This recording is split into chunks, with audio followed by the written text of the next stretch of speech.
Do you believe magic exists? Most of the time when I say that, people automatically assume I mean dark magic, right? Harry Potter, wizards, witches, things like that. What if I told you that you are a magician and you cast spells every day? Would you believe me?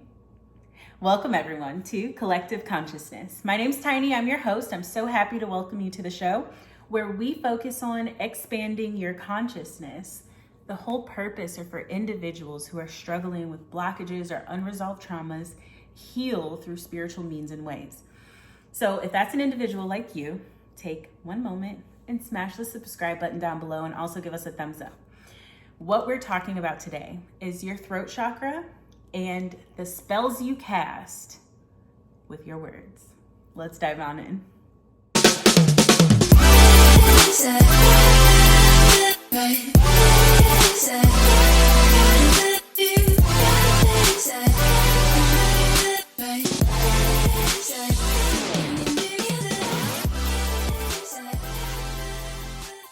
So we are all magicians. I prefer creators, but let's stick with magicians for the metaphor, right?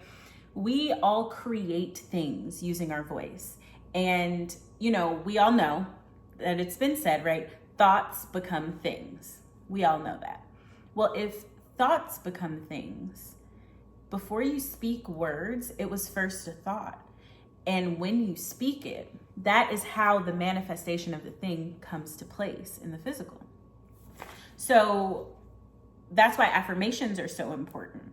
When we first create in our minds, the second place of creation is our mouths, within our voice.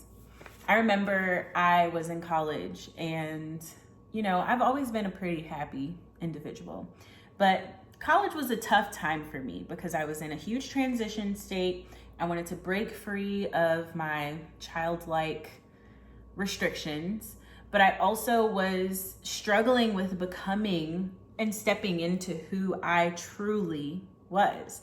So in that space, I would complain a lot. And I didn't realize I was doing it until someone told me, like, Tiny, you complain a lot.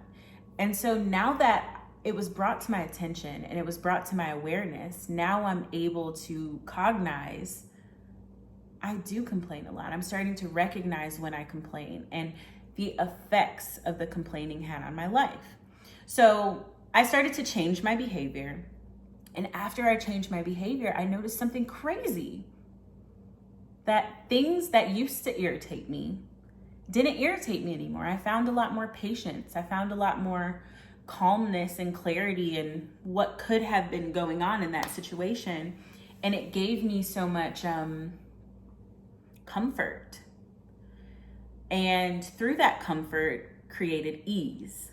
And through ease is the road to manifestation, right? So when you create a space where you don't have to worry or think about things that are going to block you from your success, the road is now all of a sudden cleared. The point. You speak things into existence. If you're like, oh, I'm so late, this traffic is taking forever, guess what you just ordered? It's like a menu, right? Manifestation is like going to order from a restaurant.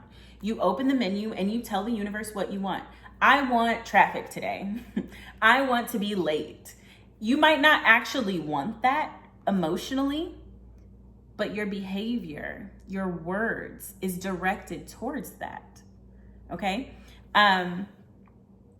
When it comes to communication, that is exactly what the throat chakra rules. It is the way you communicate to yourself. It is the way you communicate to others. And it is also the way you communicate to spirit, right? So when we're talking about communication, it is important to remember that all forms of communication are included. And what I mean by that is being able to speak up for yourself and knowing when to shut up. Those are very important. Some people have an overactive throat chakra and will tell you right then and there why this is not going to work and why I'm not finna do this. And you know those people. But then there's the opposite side of the spectrum of where your throat chakra is blocked and you don't know how to speak up for your boundaries. You don't know how to set boundaries with others. You don't know how to share your expectations to protect yourself from getting hurt. And in that space is how you create physical illnesses in your body. Because remember, everything that manifests in the physical first began in the spiritual. So if we clear up this throat chakra, we can clear the pathway for communication for both yourself, other people, and for the divine, right? Okay, so right now I'm reading this book called The Four Agreements by Don Miguel Ruiz.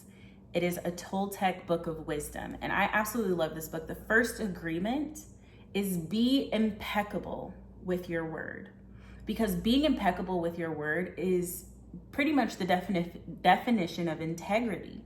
When you have integrity, you are able to live and act in your truth and there be no conflict, right? So when you're impeccable with your word, it is not only showing the universe that you mean what you say, it shows other people that you mean what you say, and you start to attract things that are in alignment with that and with yourself.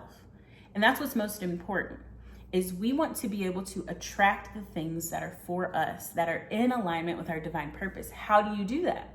How do you do that? You do that by being impeccable with your word, utilizing words to speak life and not to speak death, right?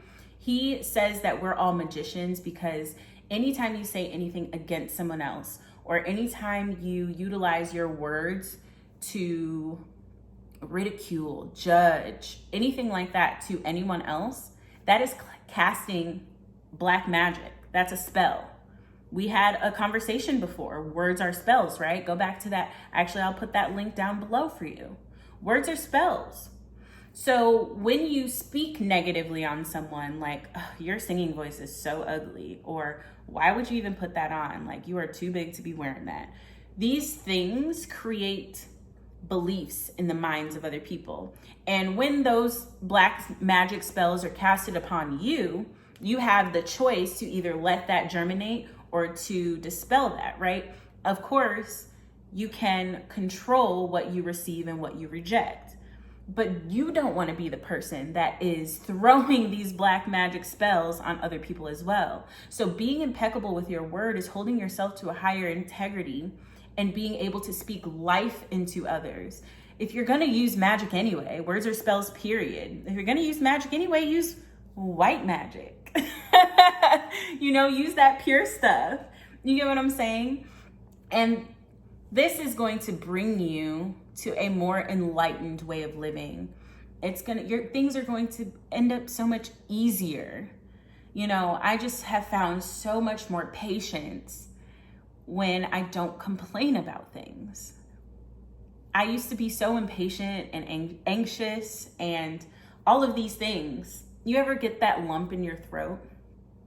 Like, for example, when somebody is like yelling at you or doing whatever, you get this lump in your throat and you're about to just lose it. I felt that way. Well, this is a throat chakra blockage, right? The way to unblock that is by being impeccable with your word. Hold true to your word. Do what you say you're gonna do and speak life into others. All right, you guys, that is all I have for you today. Clearly, I'm not at home, but I did want to come in and give you guys some good information really quickly. Last thing, if you are experiencing these blockages in your life, do check out the 7-week course down below. Unblock chakras and heal from past traumas. It's time to let go and grow. When are you going to make your change? Is it today? All right, click the link down below. Thank you so much for joining me. I'll see you guys next week. Asè and Namaste.